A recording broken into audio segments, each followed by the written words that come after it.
Sup, you beautiful bastards. Hope you have a fantastic Tuesday. Is that the most tone-deaf intro at this point? I feel like I'm saying that while the set behind me is on fire. Or maybe it's more hopeful or aspirational. Either way, welcome back to the Philip DeFranco Show. Buckle up, hit that like button, and let's just jump into it. And the first thing we're going to talk about today is non-coronavirus news. It turns out there is still some. So if you're unaware, there's this new viral trend that has resulted in a number of big people under fire. You might have already seen an example of this trend on your timeline for Twitter, Facebook, TikTok, whatever, but mugshots right now are rather popular. Right, and there are numerous examples of this. You've had users making compilation videos of real mugshots featuring people they find interesting or attractive. That eventually morphed into people staging their own mugshot photos. And a typical post here would be someone with messy hair, smudged mascara, some costume makeup that roughens up their look, some holding up signs of fake or funny reasons for their arrest. Others have even pretended to get into fights or staged scenarios that might lead to a fake arrest. Some have also taken it further, adding fake bruises, black eyes, bloody noses. And while there were people that had issues with this trend, especially the ones with bruised or bloody faces, the people that ended up getting hit the hardest were three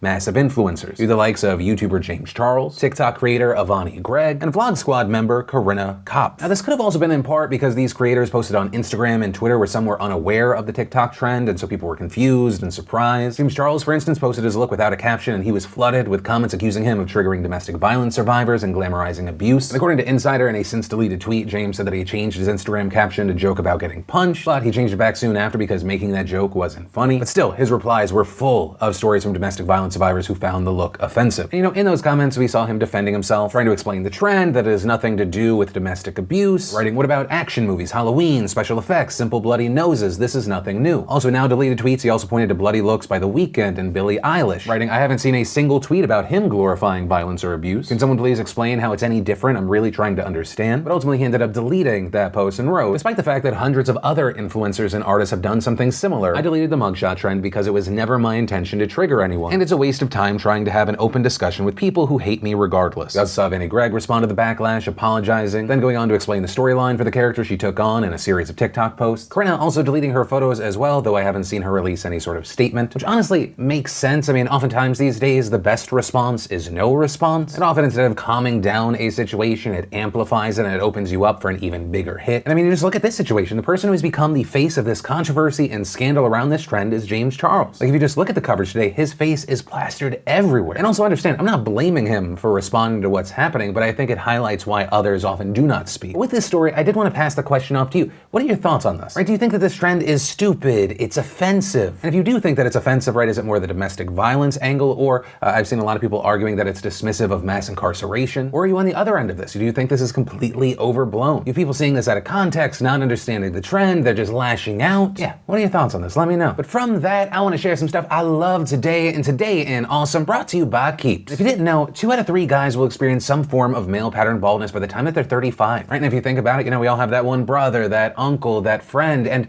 if you don't want that for yourself, you don't have to just sit idly by. And Keeps helps you stop hair loss before it's too late with their scientific and affordable approach. Their treatments are up to 90% effective at reducing and stopping further hair loss, and they say prevention is key. You also don't have to go broke to avoid going bald. Keeps offers generic versions of the only 2 FDA-approved hair loss products that are out there. So some of you may have actually tried them before, but probably never for this price. And actually, on that note, for a limited time, you beautiful bastards can get your order for 50% off. So if you're ready to take action and prevent hair loss, go to keeps.com/DeFranco, or just click that link in the description down below to receive 50% off your first order. And the first bit of awesome today is after today's show, you want to watch 2 clips with myself and Sean Evans. You can. In one, we talk about the use of certain substances, and the other is talking about why we as Americans need Joe Biden and Donald Trump on an episode of Hot Ones. Screw a town hall debate. This is how we get answers. We got the trailer for Extraction with Chris Hemsworth that drops on Netflix in just under 3 weeks. We had Adam Sandler and Jimmy Fallon performing Don't Touch Grandma. We had Binging with Babish giving us Brisket from The Marvelous Mrs. Maisel. The New Yorker gave us The Streets of New York City Under Quarantine. Vanity Fair gave us Looney Tunes voice actor improvises 12 new cartoon voices. And Comedy Central gave us Dan Levy on how the Schitt's Creek characters would quarantine. And if you want to see the full versions of everything I just shared, the secret link of the day, really anything at all, links as always are in the description down below. And then let's talk about our douchebag of the day, Lorraine Maradiaga. And Lorraine is a very special 18-year-old girl in Texas who is now facing a charge of making a terroristic threat. And the reason she's facing that charge is that there are these Snapchat videos of her going around where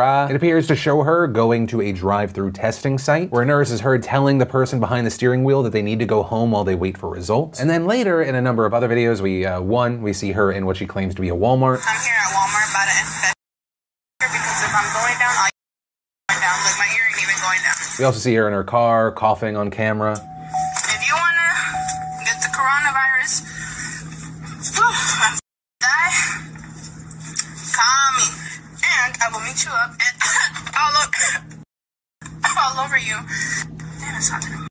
And I will shorten your life. There's also another clip that I can't play because there's copyrighted music in it, but it appears to show her acknowledging that people have been screen recording those previous videos. She says, "I don't care, make me famous." And so I guess to Lorraine, I want to say, I and the Carrollton, Texas police are happy to do our part. And to anyone out there that happens across this video and has information, the Carrollton, Texas police would love for you to call this number or email this email, because she's still out there. She's set to be charged with a crime. The police are looking for her. Her family is reportedly working with the authorities. And to Lorraine, I think you're about to get a lesson in the difference between famous and infamous. You are not only our douchebag of the day, but another prime example that allows me to say, don't be stupid, stupid. And then, of course, let's talk about our daily coronavirus numbers. As of 4 p.m. Eastern time, worldwide, there were now 1.4 million confirmed cases, 81,103 total deaths, total recoveries at 297,934. And in the United States, there were 386,800 confirmed cases, 12,285 deaths, 20,191 confirmed recoveries. Now, regarding coronavirus numbers, something interesting in the United States is that it appears to be disproportionately impacting African-American communities. Right, and the percentages here are rather staggering, right? Taking a look at Louisiana, the state has a little under 15,000 cases, over 500 deaths. And of those who died, 70% were black, and that was a standout percentage because black people make up roughly 1/3 of the population. With the state's governor, John Bel Edwards, calling this figure disturbing and adding, that deserves more attention, and we're going to have to dig into that and see what we can do to slow that trend down. But Louisiana is far from alone. Take Chicago, for example. There, 1/3 of the population is comprised of African Americans. They've lost 118 people to this virus. And of the 118 people Chicago has lost to this virus, 81 of those are black residents, making them 70% of the total deaths there. In Milwaukee, where African Americans make up 27% of the population, they make up 35 of the 49 deaths thus far. And looking at all of this, according to the New York Times, there are multiple factors that lead to these numbers. African Americans are generally considered a higher risk in any outbreak. This because it's said that they are less likely to be insured, more likely to have pre-existing conditions, and because of implicit racial bias, they're being denied testing and treatment at a higher rate. So you pair that with the fact that they're also less likely to have jobs that allow them to work from home. And in fact, according to the Economic Policy Institute, while 30% of white Americans and 37% of Asian Americans can work from home, only 20% of African Americans can, with that number being smaller for Hispanic and Latino workers. And so all of that, combined with lower access to adequate healthcare, puts them in an incredibly vulnerable spot. Right? Understand, it's not just these places that I'm mentioning right now experiencing this. A number of cities and states are seeing this pattern as well, but also there's a lack of information from a number of places. Right? According to NBC News, as of right now, only 8 states and DC have reported how the coronavirus has impacted various demographics like racial population. Now, this lack of reporting could stem from a number of reasons. Firstly, states are not required to do so, but also secondly, collecting all this data could be difficult, and even if the data is collected, some might fear that the information is unreliable. But also, there are big efforts right now urging states and federal governments to share this information so that this huge imbalance can be addressed. With some politicians arguing, this lack of information will exacerbate existing health disparities and result in the loss of lives in vulnerable communities. It will also hamper the efforts of public health officials to track and contain the novel coronavirus in the areas that are the highest risk of continued spread. But ultimately, for now, we have to wait to see what happens there and also if this trend continues. And then let's talk about elections, because yes, the election later this year, it is a big deal. But in fact, the Wisconsin primary election is happening right now. This is a huge deal because Wisconsin is the first state to hold a major in-person election since the majority of states issued shelter-in-place orders, including the state of Wisconsin. It also makes the state the only one to hold in-person elections this month after more than a dozen other states pushed theirs. And with this election today, there's been a lot of confusion back and forth over whether or not it was actually happening. So let's break down what happened, right? So yesterday, Democratic Governor Tony Evers issued an executive order delaying the election until June 9th. And according to reports, Evers held off on this move until the last minute for a few reasons. First, it's not just the primary. In fact, a lot of local offices on the ballot there start their terms in April. And secondly, it's said that this is because state law says that only the state legislature can change the date of the election. Now, the GOP-led legislature refused to change the date or allow the election to go forward with all mail-in ballots. So when Evers went ahead with the executive order, the state legislature filed a legal challenge saying that the governor was exceeding his constitutional authority. And shortly after that, the state Supreme Court, which has a conservative majority right now, shot down the order and said that the election had to happen today. And in fact, in another kick to Evers, the U.S. Supreme Court blocked a federal court ruling that would have extended absentee voting until April 13th. And in a 5-4 vote, the Supreme Court ruled that extending the deadline for absentee voting, quote, fundamentally alters the nature of the election. Now, all 4 of the liberal justices dissented, with Ruth Bader Ginsburg writing, "The question here is whether tens of thousands of Wisconsin citizens can vote safely in the midst of a pandemic. With the majorities stay in place, that will not be possible. Either they will have to brave the polls, endangering their own and others' safety, or they will lose their right to vote through no fault of their own." Right, and so it seems that, in fact, that's the decision that voters had to make today. Right, but it's also not just the voters. You're talking about poll workers, election officials. While officials have said that they're taking precautions to protect their health at voting precincts, they've also said that all this legal back and forth has created confusion and logistical problems. This is also made worse by the fact that thousands of poll workers have refused to work, with some reportedly saying that they were being asked to risk their health. And so that's why we were seeing, according to reports, roughly 2,400 National Guardsmen were being trained as poll workers as late as Monday. Though reportedly it still will not come close to the more than 7,000 who have already said that they cannot work. And because of the lack of poll workers, officials have shut down tons of polling stations, with one of the most dramatic examples being in Milwaukee, where the number of polling locations was cut from 180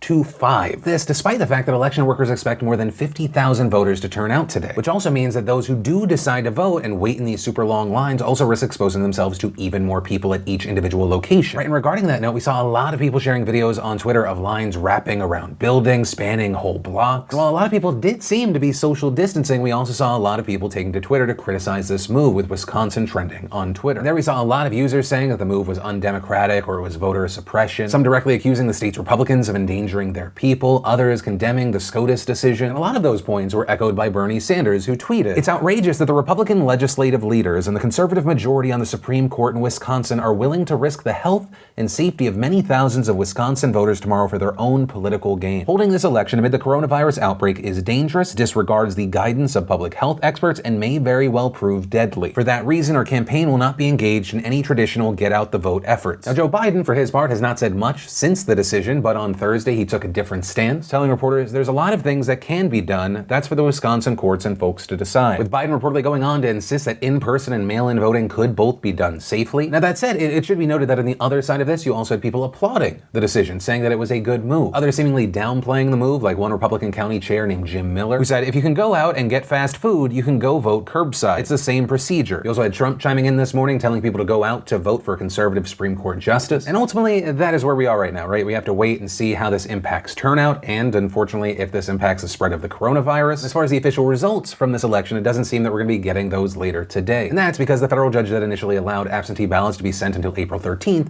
also ruled that election officials had to hold results until that same day. And according to reports, the SCOTUS decision that overruled the federal court doesn't seem to have changed that part. Right, so we'll have to wait until Monday to see anything. But when we do see the results, it will be meaningful. Because yes, while you have 538 predicting that Biden has a 90% chance of winning the most votes, for me, the most interesting thing to watch is what is the turnout of Republicans versus Democrats. Wisconsin is a key battleground state. Trump won it in 2016. He turned the state red for the first time in 30 years. Right, so it was already an important state, but then you throw in a just huge variable in the coronavirus pandemic. Or when you look at other polls in general, Republicans are less worried about the coronavirus compared to Democrats. Right, so not only how much does that change voter turnout, but how much does it change voter turnout by party? And so Wisconsin essentially becomes the first test case for what kind of turnout we might see if this situation rolls into November. But for now, we have to wait for those results. And with this also, I want to pass the question off to you. What are your personal thoughts about elections still being held in Wisconsin today? And that is where I'm going to end today's show. And hey, if you like this show, of course, hit us with that like button. If you're new here, definitely subscribe, tap that bell to turn on notifications so you don't miss this daily show. Also, if you're looking for more to watch, I got those new videos with Sean Evans out, or maybe just missed yesterday's Philip DeFranco show, you want to catch up, you can click or tap right there to watch either of those right now. But with that said, of course, as always, my name's Philip DeFranco, you've just been filled in. I love yo faces, and I'll see you tomorrow.